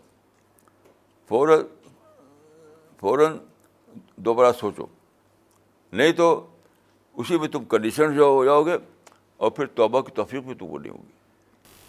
مولانا اگلا سوال لینے سے پہلے یہ کامنٹ پڑھنا چاہیں گے جو اقبال عمری صاحب نے بھیجا ہے, جو ابھی اس وقت امراوتی مہاراشٹرا میں ہے اور یہ پروگرام دیکھ رہے ہیں کچھ لوگوں کے ساتھ. انہوں نے لکھا ہے کہ مولانا آج پہلی بار گلو کیا ہوتا ہے یہ ہم لوگوں نے جانا. اور امراوتی مہاراشٹرا سے ہی مولانا شفیق قاسمی صاحب کا بھی سوال ہے. انہوں نے لکھا ہے کہ should Muslims not try to establish then Islam in a country where they are living? Please comment. کیا پھر سے پڑھیے. Should Muslims not try to establish then Islam in a country where they are living? دیکھیے, دین کو establish کرنا یہ ایک بدعتی تصور ہے. دین کو فالو کرنا, یہ تو اس زمانے میں جو پیدا ہوئی جو پولیٹیکل تھنکر انہوں نے یہ بدعت پھیلا رکھی ہے کہ دین کو نافذ کرنا, دین کو امپلیمنٹ کرنا, دین کو, یہ جو ہے تصور, اسی وجہ سے لڑائیاں ہو رہی ہیں. قرآن کا جو تصور ہے کہ دین کو فالو کرو, دین کی پیروی کرو, دین کی اطاعت کرو, دین کو کرنا ہے, دین کو کروانا نہیں ہے. اسی ساری برائیاں پیدا ہوئیں. مسلمان جہاں بھی ہیں, چاہے وہ انڈیا میں ہو کہیں بھی ہوں, فالو کر رہے ہیں ان کو, اور فالو کرنے میں کوئی رکاوٹ نہیں. رکاوٹ ہے جب آپ کہیں کہ تم پولیٹیکل سیٹ سے ہٹو, ہمیں پرائم منسٹر بننا ہے تو وہاں جھگڑا پیدا ہوتا ہے. مولانا اگلا سوال لاہور سے طارق بدر صاحب نے کیا ہے اور انہوں نے ایک کامنٹ اور پھر اپنا سوال پوچھا ہے. ان کا کامنٹ اس طریقے سے ہے, انہوں نے لکھا ہے کہ جزاک اللہ, no scholar in the whole world recognize the opportunities related to the globalisation and دعویٰ. May Allah give us strength to spread this message in the whole world. پھر انہوں نے اپنا سوال لکھا ہے مولانا, انہوں نے کہا ہے کہ my question is in reference to the last Sunday lecture titled Kashmir lesson. Maulana, you mentioned that all of the people in the world spend their efforts to achieve ideal system in terms of justice, rights, society, development, etc.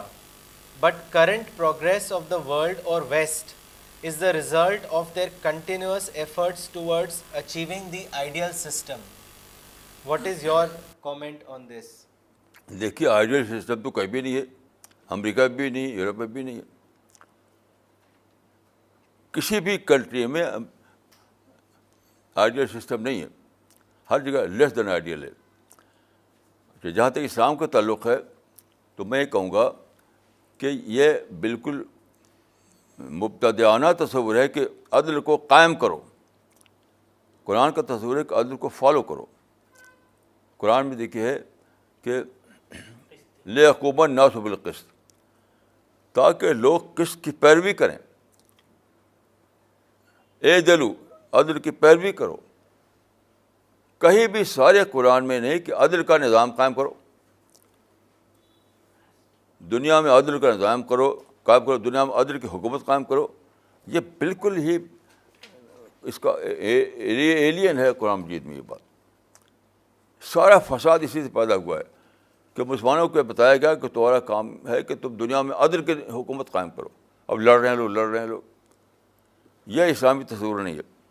اسلام کا تصور یہ ہے کہ عدل کو follow کرو, justice کو follow کرو, قسط کو فالو کرو. اتنی بڑی تحریک عرب میں ہے جسٹس پارٹی, جسٹس کو قائم کرنے کے لیے. وہ ساری کی ساری مبتدعانہ ہے, اسلام سے اس کا کوئی تعلق نہیں, کوئی تعلق نہیں. کوئی بھی آیت نہیں بتا سکتے قرآن مجید میں جہاں یہ بتایا گیا کہ اے مسلمانوں تمہارا فرض ہے کہ تم عدل کا نظام قائم کرو. جتنی آیتیں ہیں اس میں کہ اے مسلمانوں تم کو چاہیے کہ تم عدل کی پیروی کرو, عدل کو فالو کرو. مولانا اگلا سوال لینے سے پہلے ایک کامنٹ پڑھنا چاہیں گے جو ڈاکٹر فریدہ خانم نے بھیجا ہے دلی سے, اور انہوں نے لکھا ہے کہ today's lecture was an eye opener. It has become very clear as to how Muslims who are stuck in a blind alley and are groping in the dark can find the way to solve their problems and save themselves from destruction. مولانا اگلا سوال جمیل اختر صاحب نے کیا ہے دلی سے, اور انہوں نے لکھا ہے کہ مسجد جہاں بن گئی وہاں بن گئی, وہ جگہ قیامت کے لیے مسجد ہی ہے. کیا یہ حدیث ہے یا کسی کا قول ہے؟ وضاحت کریں. دیکھیے یہ بات جو ہے نہ تو قرآن میں ہے نہ حدیث میں. بعد کے زمانے میں جو فقہ بنی اس میں یہ مسئلہ انہوں نے بنایا, یہ مسئلہ بنایا.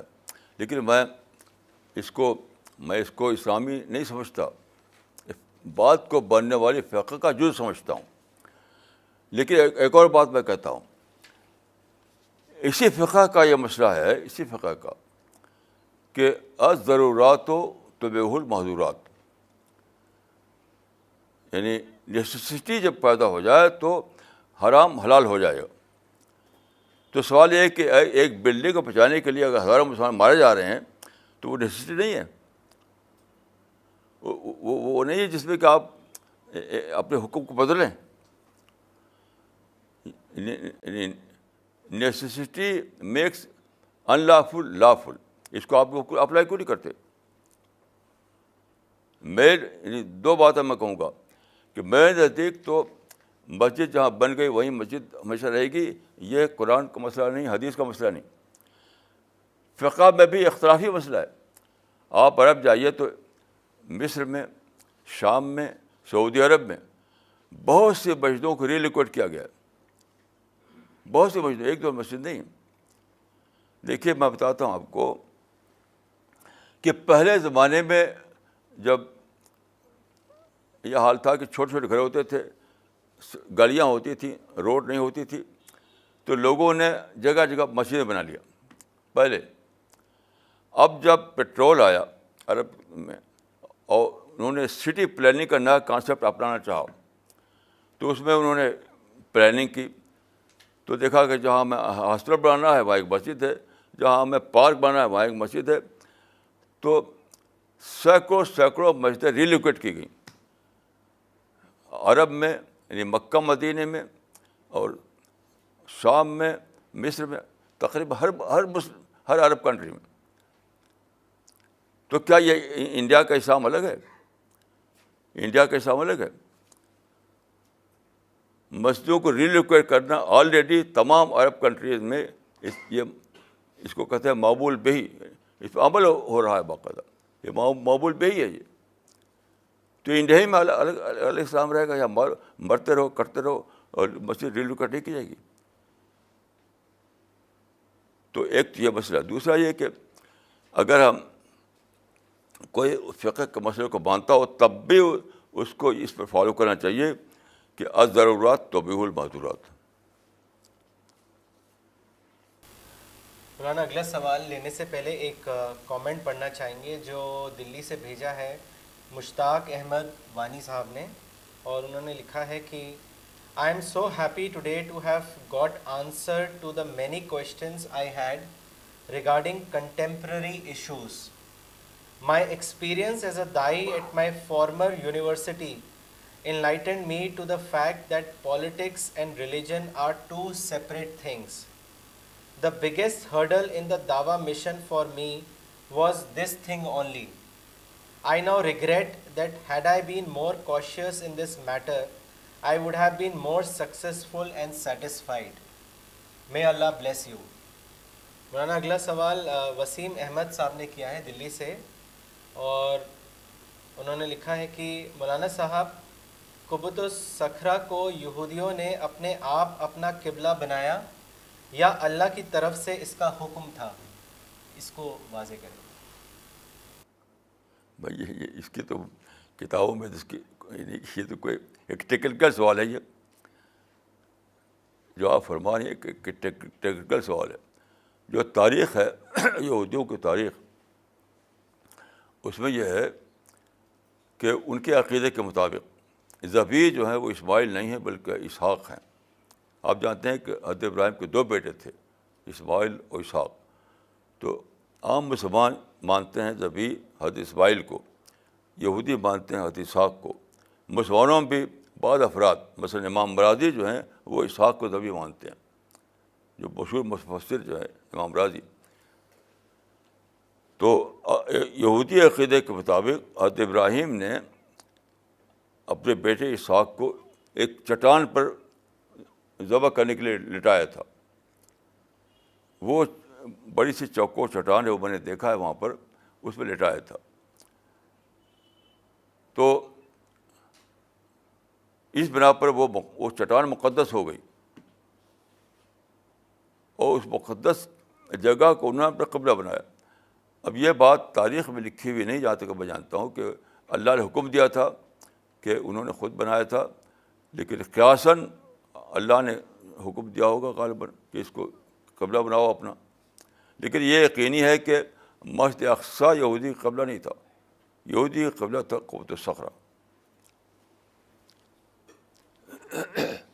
مولانا اگلا سوال ادریس صاحب نے کیا ہے رائے پور سے, اور انہوں نے لکھا ہے کہ in today's lecture it was mentioned that rather than social activities, efforts should be put for education. Importance of education is also highlighted in Hadith, but traditional Muslims argue that it refers to Islamic education. Please advise, what if word education here means only Islamic education, or does it has wider scope and includes scientific, moral, English language, secular and religious education, etc.? دیکھیے یعنی دینی تعلیم ظاہر ہے کہ بہت ضروری ہے، وہ کوئی اس کو انکار نہیں کر سکتا. لیکن میں ایک آیت بتاتا ہوں آپ کو، جا کر قرآن کھول کر پڑھیے گا اس کو. قرآن کی سورہ فاطر، فے الف تو رے، قرآن کی سورہ فاطر میں آیت نمبر 27-28 پڑھیے آپ. فاطر 27-28 وہ یہ ہے کہ وَمِنَ الْجِبَالِ جُدُدٌ بِیضٌ حُمُرٌ مُخْتَلِفٌ أَلْوَانُهَا وَغَرَابِیبُ سُودٌ إِنَّمَا يَخْشَى اللَّهَ مِنْ عِبَادِهِ الْعُلَمَاء. آیت کا مطلب یہ ہے کہ پہاڑوں میں کئی رنگ کے پہاڑ ہوتے ہیں، سفید بھی، کالے بھی، لال بھی. یہ فنامنا بتایا گیا، یعنی پہاڑ کا یہ فنامنا. اس کے بعد فرماتے ہیں کہ انما یخشی اللہ من عبادہ العلماء، اللہ سے ڈرتے ہیں صرف علماء. اس کنٹیکس میں علماء سے مراد عالم الجبال ہے، کوئی دوسرا مطلب نہیں ہو سکتا. عالم الفقہ نہیں لے سکتا اس کا مطلب. آپ یہاں بھی نہیں سکتے جو فقہ کا عالم ہو، نہیں لے سکتے آپ، کیونکہ وہاں پر جو اس کا جو کنٹیکسٹ ہے وہ یہ ہے کہ وہاں پہاڑوں کو ریفر کر کے کہہ رہے ہیں کہ جو علم والے ہیں وہی اللہ سے ڈرتے ہیں. یعنی مطلب جو اس رات کو جانے کہ اللہ نے کس طرح زمین بنائی، کس طرح پڑاؤ بنایا، کس طرح پڑاؤں میں طبقات ہوتے ہیں، وغیرہ وغیرہ. تو اس سے ثابت ہوتا ہے کہ علم دین اپنی جگہ بلا شبہ اہم ہے، لیکن دوسرے جو علوم ہیں جو انسان کے لیے مفید ہیں وہ بھی لازماً اسلام میں داخل ہیں، وہ اسلام سے باہر نہیں. مولانا اگلا سوال ڈاکٹر مسلمہ صدیقی نے کیا ہے دلی سے، اور انہوں نے لکھا ہے کہ please comment on this fact that if Muslims had finally succeeded after a long and hard struggle to carve out a separate land for them self and lead a religious life, then why is it that all the Pakistanis leave Pakistan at the very first opportunity available to them?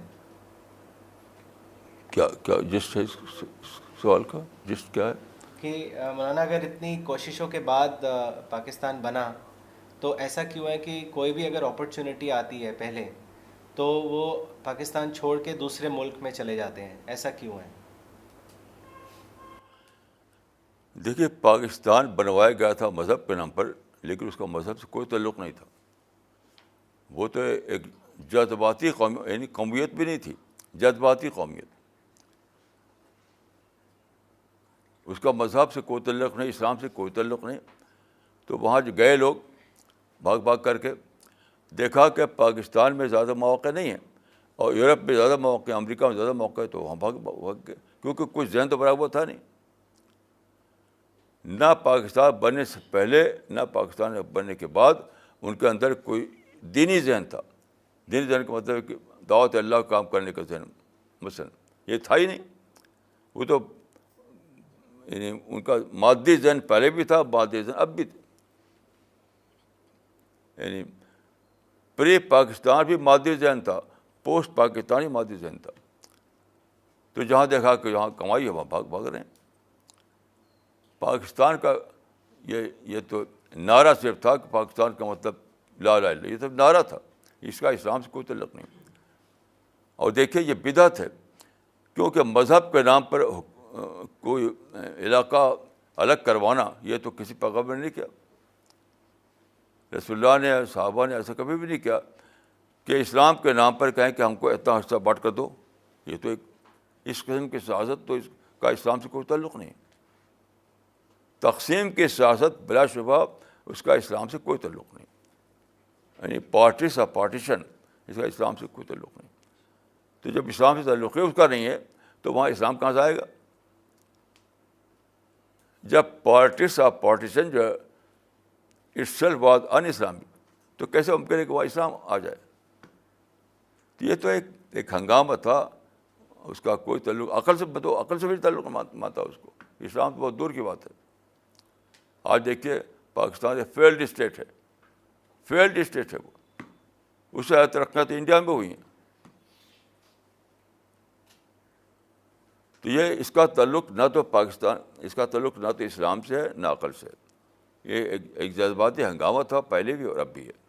مولانا اگلا سوال doctor Farida خانم نے دلی سے کیا ہے، اور انہوں نے لکھا ہے کہ Muslims do not raise any objection to the relocation of masjid in Arab countries, but they do not accept this same principle for India. Why is this difference in their attitude? اس زمانے میں نے لکھا تھا اس پر article. تو ہندوستان کے جو اس زمانے جو آگے تھے بابری مسجد کے تحریک میں، انہوں نے کہا کہ وہ عرب والے عرب جانے، ہم یہاں انڈیا میں ہمارا اسلام، انڈیا میں ان کا اسلام الگ ہے، عرب والے ان کا اسلام الگ. یہ کتنی احمقانہ جواب ہے. یہ کوئی جواب ہے کہ عرب کا اسلام جو بھی ہو ہمارا اسلام الگ ہے؟ تو اس کے کوئی لاجک نہیں، کوئی اس کی کوئی دلیل نہیں، کچھ بھی نہیں. یہ ایک ہر دھرمی کی بات ہے. اس میں تو میں بہت زیادہ انڈیا میں سفر کیا تھا، تقریریں کی تھی، مضمون لکھے تھے، اور کوئی ایک بھی مسلمان انڈیا میں مجھے نہیں ملا، نہ اب بھی ہے، جو بابری مسجد کے بارے میں صحیح معنوں میں دینی انداز میں سوچتا ہو. صرف جذباتی سوچتے ہیں لوگ. آج بھی مجھے نہیں معلوم کہ بابری مسجد کے نام آتے ہی بھڑک اٹھتے ہیں. یہ نہ اس کا تعلق نہ اسلام سے ہے نہ عقل سے ہے، کسی چیز سے نہیں. ایک تو ایک اسٹوپڈ ایموشنلزم ہے. ایموشنلزم بھی کوئی ہوتی ہوگی صحیح، لیکن یہ مسلمانوں کے جو ہے اسٹوپڈ ایموشنلزم ہے، کوئی سر نہ پیر اس ایموشنلزم کا. مولانا اگلا سوال بنگلور سے مولانا عنایت اللہ عمری صاحب نے کیا ہے، اور انہوں نے لکھا ہے کہ مولانا کیا ساری باتیں جو حدیث میں آئی ہیں ان کا تعلق عقیدے سے ہے، یا صرف وہی باتیں جو قرآن اور حدیث میں مشترک ہیں؟ اس کے بارے میں بتائیں. دیکھیے، جو صراحتاً جس کو قرآن حدیث میں بھی ایسا مل سکتا ہے، صراحتاً ثابت ہوتا ہو کہ یہ عقیدے کا مسئلہ ہے، وہی عقیدے کا مسئلہ رہے گا. ہم اگر اپنی طرف سے بنائیں اس کو عقیدے کا مسئلہ، تو عقیدے کا مسئلہ نہیں ہوگا. عقیدے کا مسئلہ بنانے کیا ہے یہ بھی میں عرض کر دوں. عقیدے کا مسئلہ وہ ہے جس پر آپ کی آخرت کی کامیابی کا انحصار ہو. عقیدے کا مسئلہ وہ ہے. میرے نزدیک جو ڈیفینیشن ہے عقیدے کے مسئلے کی وہ ہے کہ ہر وہ چیز عقیدے کا مسئلہ ہے جس سے آپ کی جنت خطرے میں پڑتی ہو، وہ عقیدے کا مسئلہ ہے. باقی عقیدے کا مسئلہ نہیں ہے. مثلاً اگر ہم اللہ کو دو مانیں تو ہماری جنت نہیں ملے گی ہم کو. رسول اللہ پر مانے کہ رسول اللہ نبوت ختم نہیں ہوئی تو ہم جنت نہیں پائیں گے. اگر ہم مانیں کہ یعنی اسی طرح کے جن باتوں پر قرآن حدیث سے ثابت ہو کہ اس پر ہمارا جنت چھن جائے گی ہماری، وہ عقیدے کا مسئلہ ہے. مثال کے طور پہ دیکھیے، سارے قرآن حدیث میں کہیں نہیں لکھا ہوا ہے کہ تم لوگ اپنے لیے الگ ملک بناؤ. تو تقسیم کا جو نظریہ ہے وہ سارے قرآن حدیث میں کہیں نہیں ہے، اس لیے عقیدے کا مسئلہ نہیں رہے گا. وہ ایسے ہی قرآن حدیث میں کہیں نہیں کہ اے مسلمان تم نظام مصطفیٰ قائم کرو، تو عقیدے کا مسئلہ نہیں رہے گا. ایسے ہی کہیں بھی نہیں ہے کہ اے مسلمانوں تم ساری دنیا میں اسلامی حکومت قائم کرو، یہ بھی نہیں ہے، تو بھی عقیدے کا مسئلہ نہیں رہے گا. تو کوئی بھی ایسی چیز جس کا ذکر قرآن حدیث میں اس حیثیت سے نہ ہو کہ وہ کیا تو جنت ملے گی، نہیں کیا تو جنت چھن جائے گی، وہ عقیدے کا مسئلہ. اپنی طرف سے ہم کوئی اس لسٹ میں اضافہ نہیں کر سکتے. اپنی طرف سے ہم اس لسٹ میں اضافہ نہیں کر سکتے. مثلا میں اگر فرض کے ایک جھوٹا عقیدہ بناؤں کہ جو لوگ سنڈے کلاس میں آئیں ان کی جنت پکی ہے، تو یہ باطل قرار پائے گا، کیوں قرآن حدیث کا ایسا لکھا ہوا نہیں ہے کہ جو سنڈے کلاس میں آئے گا وہ جنتی ہے. یہ جھوٹا عقیدہ ہوگا اگر میں ایسا بناؤں تو. تو اچھی طرح سمجھ لیجیے کہ عقیدے کا مسئلہ صرف وہ ہے جس کے بارے میں قرآن حدیث سے ثابت ہو جائے کہ وہ کیا تو جنت ملے گی, وہ نہیں کیا تو جنت نہیں ملے گی. باقی تو آپ ہماری بدعتیں ہیں. اب اگر کسی کو کسی چیز کو ایڈ کرنا ہے تو ثابت کرنا پڑے گا اس کو کہ قرآن حدیث میں لکھا ہوا ہے. مثلاً پاکستانیوں نے چلایا تھا نظام مصطفیٰ, تو پر یہ ثابت کرو کہ نظام مصطفیٰ کی تحریک چلاؤ گے تب جنت ملے گی. ثابت کرو کوئی قرآن حدیث سے. سارے پاکستان میں, سارے کشمیر, دونوں ملکوں میں, کشمیر میں پاکستان میں نظام مصطفیٰ ہنگامہ تھا. ایک زمانہ تھا کہ نظام مصطفیٰ کا ہنگامہ پاکستان میں بھی تھا, کشمیر میں بھی تھا. تو میں نے دیکھی اس کا اسلام سے کوئی تعلق نہیں, کیونکہ سارے قرآن حدیث میں کہیں لکھا ہوا نہیں ہے کہ تم نظام مصطفیٰ قائم کرو. تو خلاصہ یہ ہے کہ عقیدہ کا مسئلہ صرف وہ ہے جس کے بارے میں یعنی یہ ثابت کر سکیں آپ کہ قرآن حدیث میں اس کو جنت سے جوڑا گیا, مطلب نجات سے, سالویشن سے. یہ زیادہ صحیح لفظ ہے سالویشن. ہر وہ چیز عقیدے کا ہے, مسئلہ ہے جس کا تعلق سالویشن سے ہو.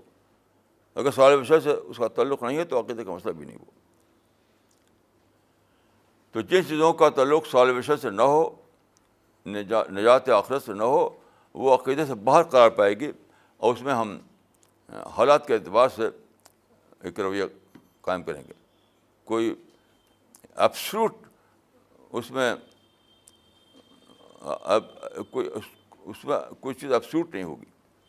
جو چیز کا تعلق سالویشن سے ہوگا وہ لازماً ایبسولوٹ قرار پائے گی, جس کا تعلق سالویشن سے نہ ہوگا وہ ایبسولوٹ نہیں ہوگی. مولانا اگلا سوال دلی سے ہے, مس نغمہ صدیقی نے کیا ہے, اور انہوں نے لکھا ہے کہ it is a fact that there is no نفاس in Islam. Can we say we have to follow دین اینڈ ایجوکیٹ ادرس آن دین اینڈ دعویٰ؟ کیا مطلب, کیا اس کا مطلب ہے کہ دیر از نو امپلیمنٹیشن مولانا اسلام میں, دیر از نو امپلیمنٹیشن. تو کیا ہم یہ کہہ سکتے ہیں کہ ہمیں صرف ایجوکیٹ کرنا ہے لوگوں کو دین اور دعویٰ کے بارے میں؟ بھائی میں نہیں سمجھ اس کو سوال کا مطلب نہیں سمجھ. آپ کو کلیئر ہے؟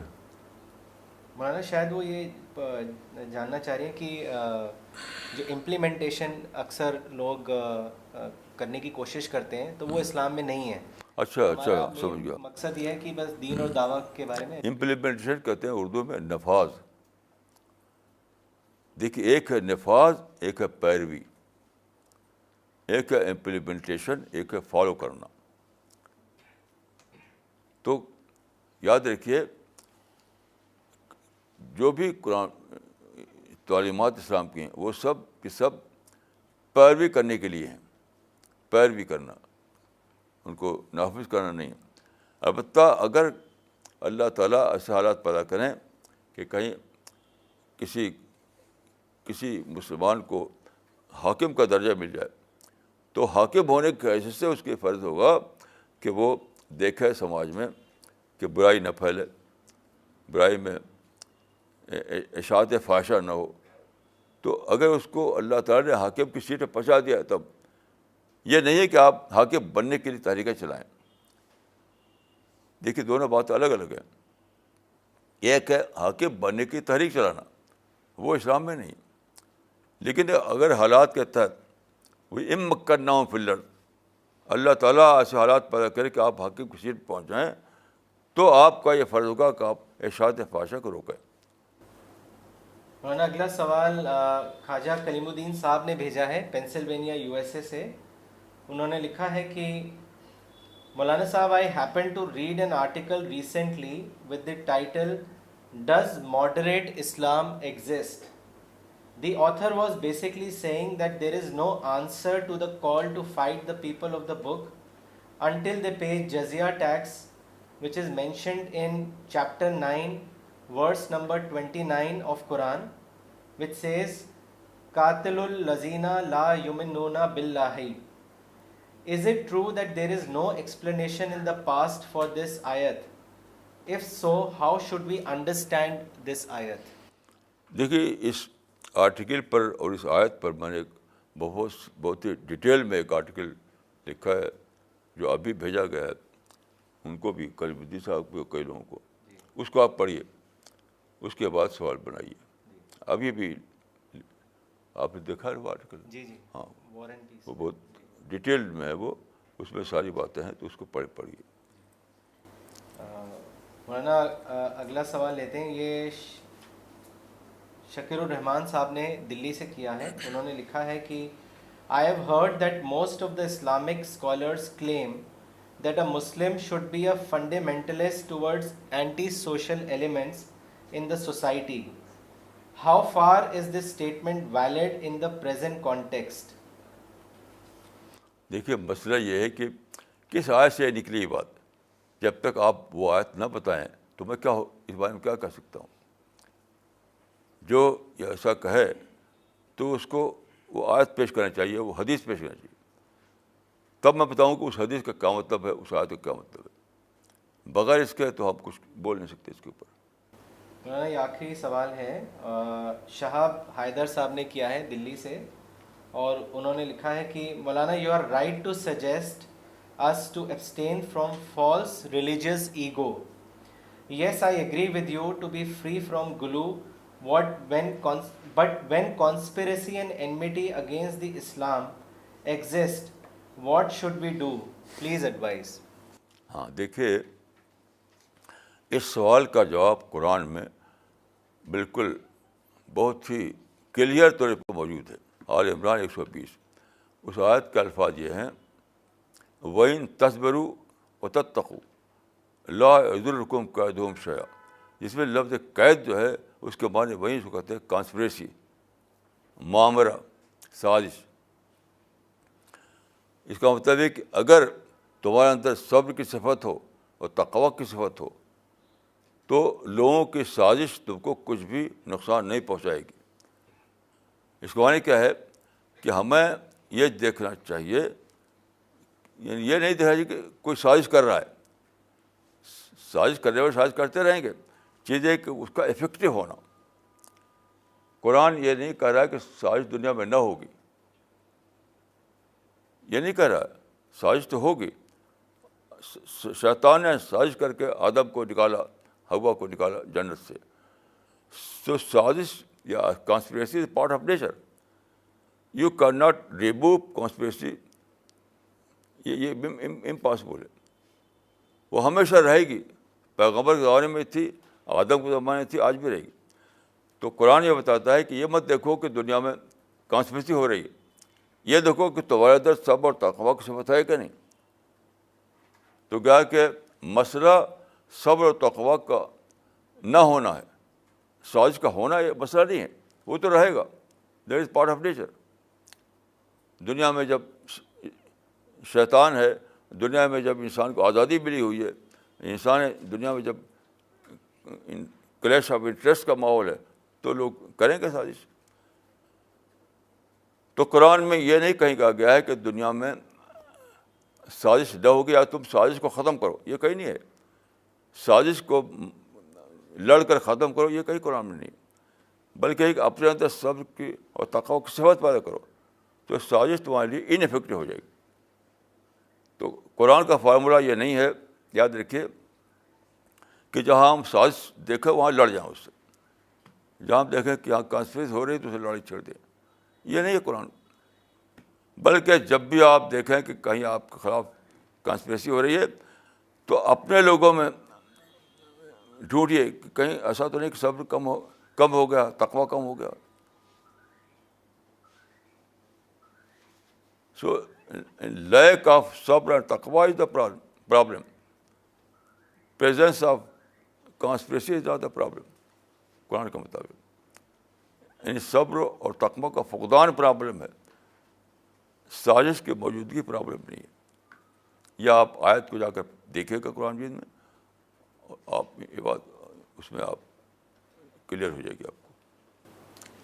Okay, we will end the session now. Thank you.